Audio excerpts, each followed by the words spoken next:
Welcome back to Rise and Thrive. I'm Emma Sullivan, and today we're talking about something most people confuse constantly: mental health versus emotional health. Plot twist, they're not the same thing. I'm David Park, and I definitely thought they were the same thing. Are you telling me I've been wrong this whole time?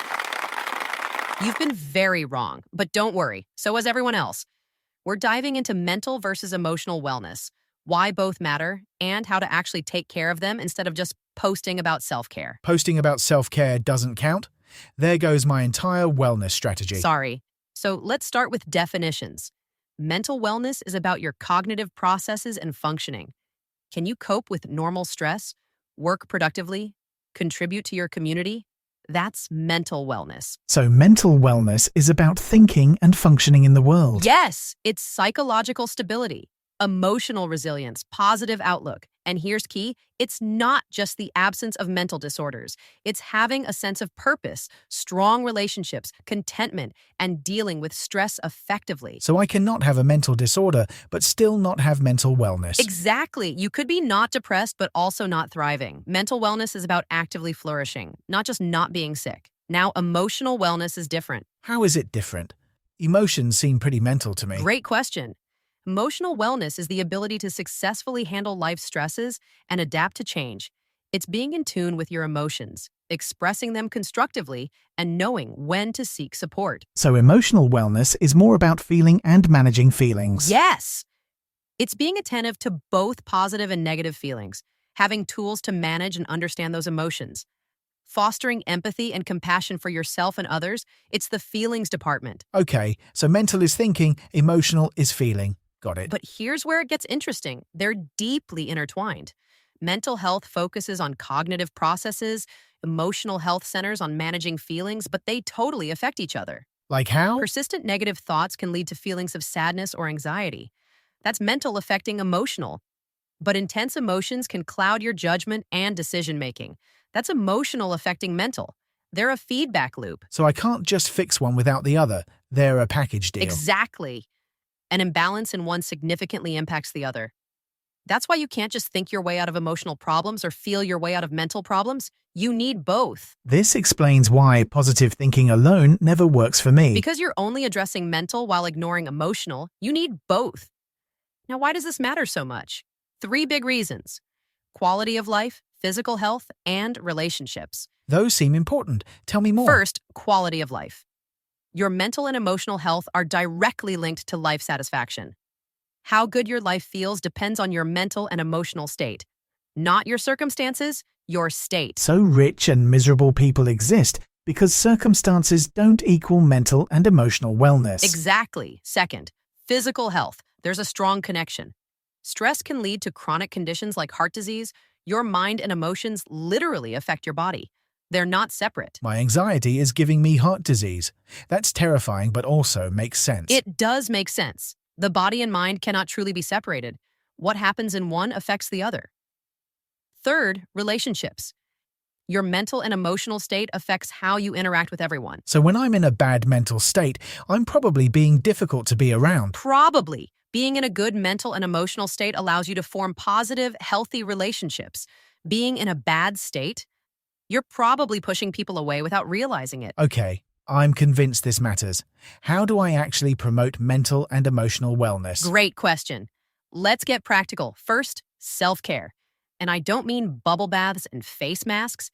I mean activities you deliberately do to take care of mental, emotional, and physical health. So actual self-care, not Instagram self-care. Yes, walking in nature, meditating or yoga, reading, getting adequate sleep. Things that actually restore you, not just look good in photos. Sleep counts as self-care. I've been doing self-care accidentally. If you're sleeping enough and sleeping well, then yes, but most people aren't.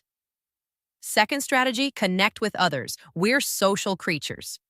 We thrive with strong, positive relationships. But socializing is exhausting when I'm already depleted. Then you're with the wrong people or doing it wrong. Good connection should energize you, not drain you. Find your people, the ones who fill your cup instead of emptying it. Find energizing humans, not draining humans.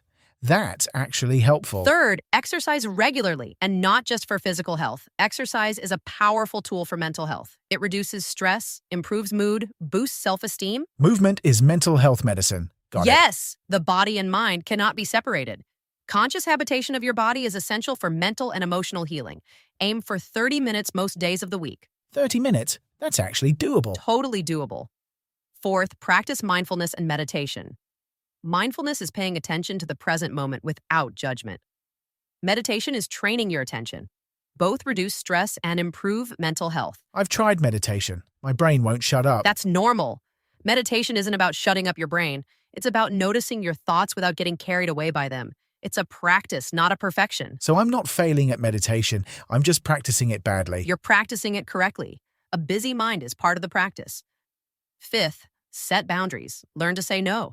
Protect your time, energy, and emotional well-being. But saying no makes people upset. And saying yes when you mean no makes you upset. You can't pour from an empty cup. Setting clear boundaries isn't selfish, it's essential for wellness. Boundaries are self-preservation, not selfishness. I need to write that down. Do it. Sixth, foster good nutrition. What you eat affects how you feel. Balanced nutrition is linked to reduced risk of depression and anxiety. So my diet affects my mental health directly. Directly. Eat a variety of fruits and vegetables. Include omega-3 fatty acids like fish. Avoid excessive caffeine and alcohol. Your brain is an organ. Feed it well. I've been feeding my brain garbage. No wonder I feel like garbage. Exactly. Seventh, use technology wisely. Technology can be a blessing or a curse. You need to use it mindfully and set limits. But I need to check my phone constantly for work. Do you really, or is that just what you tell yourself? Set specific times to check email and social media. Turn off notifications for non-essential apps. Practice digital detox regularly. Digital detox sounds painful, but also necessary. It is both. Your nervous system needs breaks from constant stimulation. 8, and this is crucial, seek professional help when needed. If you're struggling, reach out to a psychologist, psychiatrist, or counselor. But therapy is expensive and takes time. And so is staying mentally and emotionally unwell. Professionals are trained to help you develop strategies. You wouldn't refuse to see a doctor for a broken leg. Why refuse help for your mind and emotions? That's actually a good point. Mental and emotional health deserve professional care too. Exactly. Here's the big takeaway. Mental and emotional well-being are not luxuries. They're essential for living a healthy, fulfilling life. You're not being dramatic, you're being responsible. So, prioritizing mental and emotional health is investing in overall wellness. Yes, and it affects everything.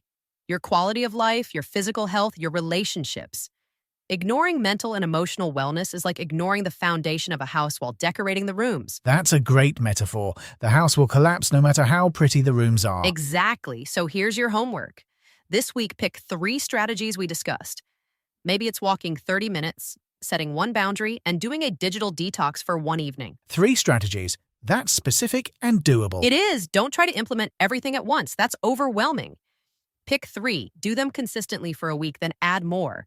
This is about building sustainable wellness, not quick fixes. Sustainable wellness, not quick fixes. I need that on a t-shirt. Make the shirt. And remember, mental wellness is about your cognitive functioning and purpose. Emotional wellness is about managing and expressing feelings. Both matter. Both need attention. Take care of both. This podcast is powered by voxcrea.ai, where ideas find their voice. Even ideas about the difference between thinking wellness and feeling wellness. Until next time, remember that mental and emotional well-being aren't luxuries, they're essentials. Invest in them. Your future self will thank you.